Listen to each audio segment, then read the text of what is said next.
Yes, and that's what brings me to what recently happened with the girl India Love. I'm not too familiar with her backstory, where she came from, but I feel like streaming and podcasting is reviving a lot of people from the dead. If I just had to be honest about it, right? What happened was the girl India Love goes to the whatever the streamer award show, gets on the stage and says, "Hey, the kid Rai Kai, which is a kid from where I grew up at, upstate New York, in Syracuse, and I can't say they robbed him because we don't know. Maybe they actually voted him out, but I do feel like this, right? We in a culture where whether it's the Grammys, whether it's Oscars, majority of people of color make shit hot, but then they give the awards away to everybody else. Whether it's lack of ownership, whether it's lack of real credibility to who really did it, to who really made it hot, whether it's dancing, whether it's clothes, and it's always somebody, I think I said it last time, when y'all pay Mike and Mary, do the nigga pay you. Because we could be wearing a 3,000 outfit, they got 300 million. It's just a big difference. So when she went up there and said, well, it should have went to Rai Kai, they was upset at her. But I feel like this, in our own community, because mind you, right, if there was a person of another race or whatever, and this is just fact, because this is all bad sociology in America, if a little white boy went up there and said we should have gave it to, they probably wouldn't oppress him that way. You know why? Because they probably weren't scared to. The same reason why she went up to that, the girl went up to Kai and said, oh, that was you in the Diddy documentary? Now, guess what?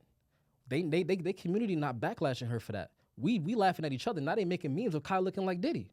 This is the difference. So when I saw her go up there and say that, first thought was she probably felt something compelling and tried to stand up. Once again, we can't say Black America, because then it's like, well, India Love, you a hoe. You slept with 30, 40 niggas. But she went up there and stood up for a little black boy who looked just like her. But the first thing we said, she a hoe. She probably drunk. She off the cocaine. But when the girl said he looked like Diddy, first thing we did was start making memes of Kai looking like Diddy. They tried to say, the kid said something, oh, if you want to make jokes, make it funny. But we ain't see they community yelling at her for making a bad joke.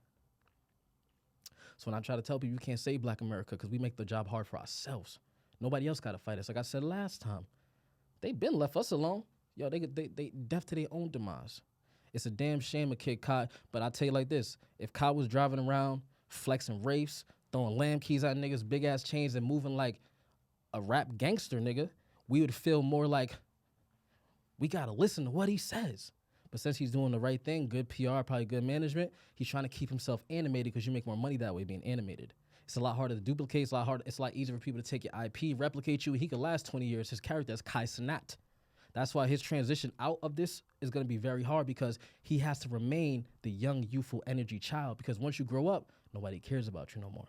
But then also, like, the amount of money he's touching right now, that should last you a lifetime, honestly, if you were being last, for sure. Financially smart, you know? So it's a matter of how long he's planning on doing all this and stuff. But Kevin Hart said it best. He said, you cute now, but it ain't going to last forever. Because that's just the truth. You know, we've seen it with guys like Ninja, you know, all these guys, and everybody comes and go because, truth be told, this is a young man's game. Like, all these different things, it's a young man's game. You got to be 22, 23 in your prime. Because once there's another kid that's hot, it's always like, we've seen it in rap all the time. I don't know why, because streaming is a new industry. We think that's the same thing isn't going to happen. Everybody comes and goes. This has been happening since the beginning of time, whether you're a rapper, whether you're an actor. It's an age limit as far as being a star. Because even stars in the sky got to die eventually. So that's just what happens on Earth. But I think Kyle was the first one to open the door. And I love the fact that he brought all these people in. I just don't like what they did. When we defended Rai Kai, and then we look at Shorty, you're a hoe, you're this. But at least she got her hoe ass on stage and defended the young man because nobody else did. Correct. Right. Nobody else did. So it took this hoe, what all these things they call this girl, to say, nah, I don't care who owns this shit. Y'all should have gave it to little homie right there. But it's like, oh, man. They don't really care about the truth. It's more like who's saying it. Yeah, at the end of the day, we all trying to please a higher power because we don't realize we got the power yet. That's the problem.